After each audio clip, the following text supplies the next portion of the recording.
میں اعلان کرتا ہوں کہ میں سرعام اس کی خلاف ورزی کروں بیٹھوں گا. آپ بتائیں گے کہ پھر آپ کس طرح میرا مقابلہ کرتے ہیں. میں آپ کے قانون کو چیلنج کرتا ہوں, میں آپ کی قانون سازی کو چیلنج کرتا ہوں. سرجن صاحب ان کو باہر. بنیادی بات یہ ہے کہ جہاں دھمکیاں ہیں, اگر ایسا کیا گیا تو میں ایسا کر دوں گا, ان کی ایسی تیسی پھیر دوں گا, تباہ و برباد کر دوں گا. کو باہر لے کر جایا جائے, یہ ہاؤس کی دخل انداز کو باہر لے کر جایا جائے.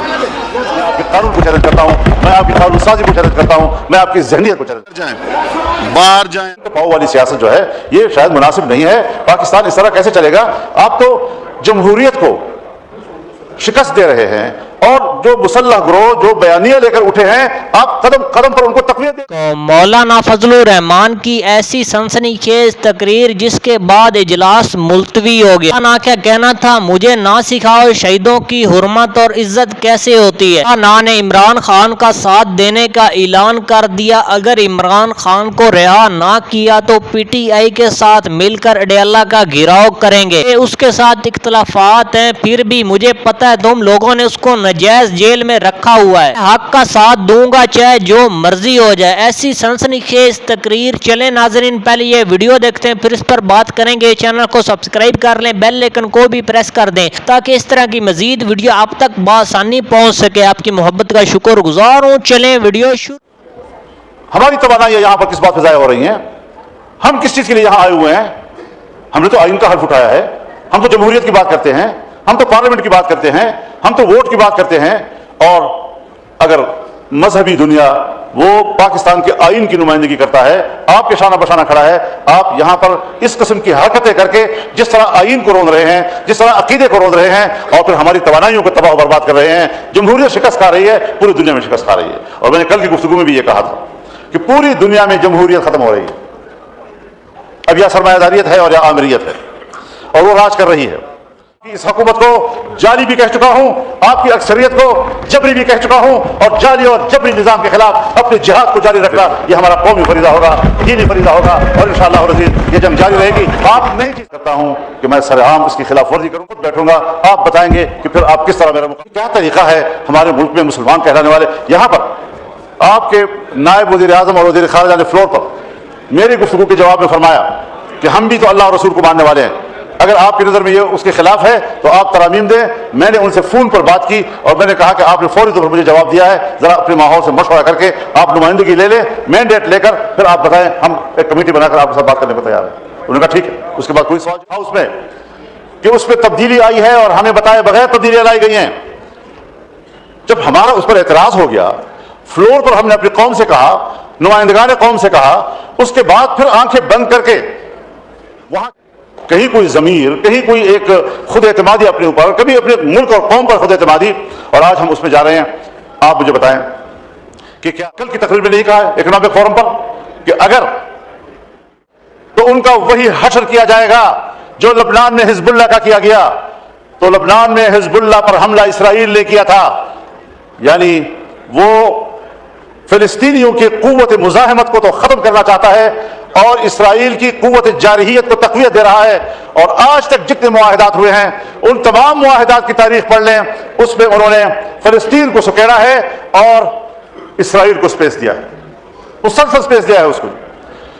ہم ایسے حالات, اور روز بھی یہی ہے.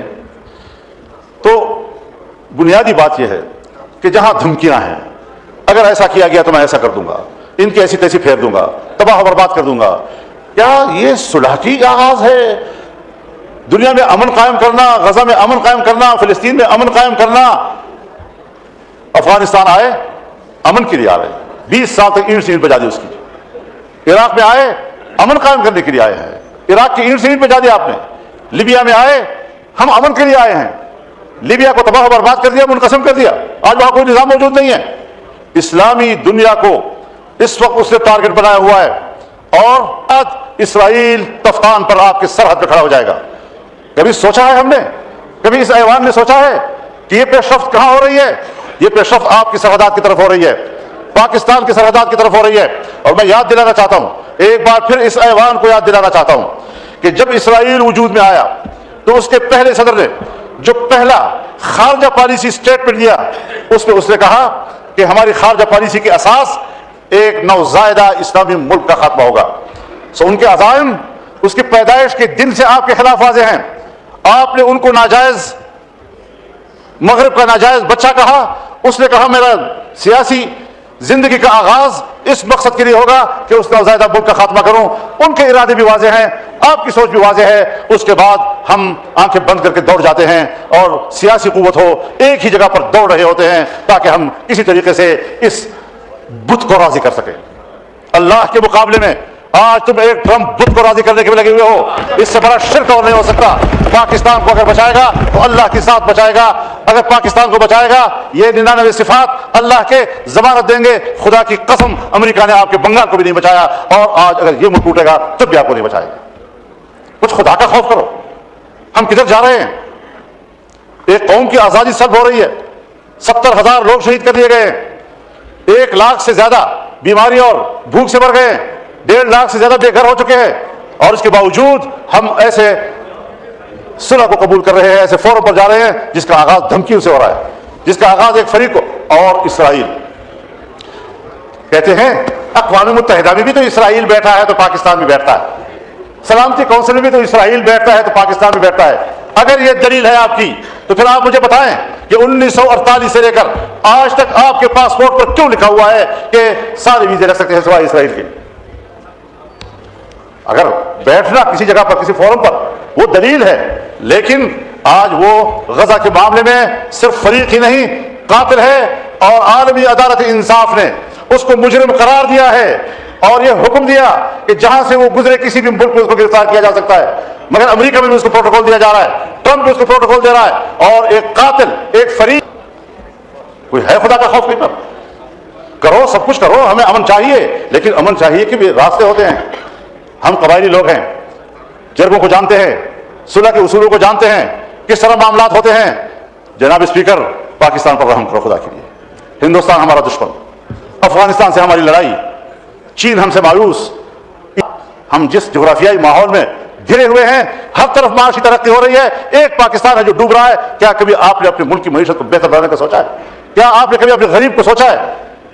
اس حوالے سے ہم جس طرف جا رہے ہیں یہ پاکستان کے مستقبل کی تاریکی کا ایک اقدام ہے. ہم نے پارلیمنٹ سے نہیں پوچھا, آج کم از کم یہاں ایک قرارداد آنی چاہیے. جناب اسپیکر, اگر ہمارے اندر ضمیر ہے, میں حکومت سے بھی کہنا چاہتا ہوں آپ بھی پاکستانی ہیں, اپوزیشن سے بھی کہنا چاہتا ہوں ہم سب ایک قوم ہیں, کم از کم ان شرائط کی بنیاد پر کر دیں. اگر پرائم منسٹر صاحب گئے ہیں, انہوں نے اس ایوان کو اعتماد میں نہیں لیا, انہوں نے اپنی کابینہ کو اعتماد میں نہیں لیا, کیوں چلے گئے ہیں اتنے بڑے مسئلے کے اوپر؟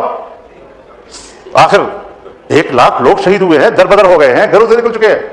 ہمارا کہاں کیا مقام رہ گیا دنیا کے اندر؟ نماز کا ٹائم. اس حوالے سے ہمارے بہت تحفظات ہیں, اور اگر اس قسم کے فورم پر ہمارا ملک بیٹھتا ہے, میں اور 15 سال اور 16 سال اور 12 سال اور 10 سال کے جوانوں کی شادیاں کراؤں گا.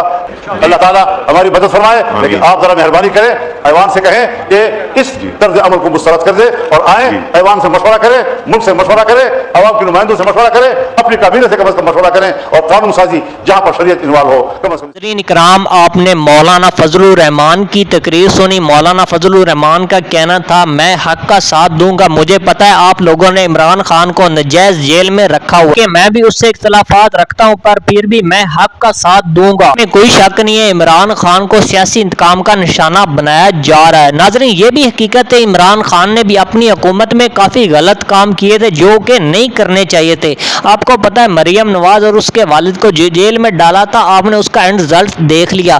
اب ان کی حکومت آئی, انہوں نے بھی وہ کچھ کیا جو خان صاحب نے کیا تھا, حالانکہ اس میں نقصان پاکستان کا اور پاکستان کی عوام کا ہے.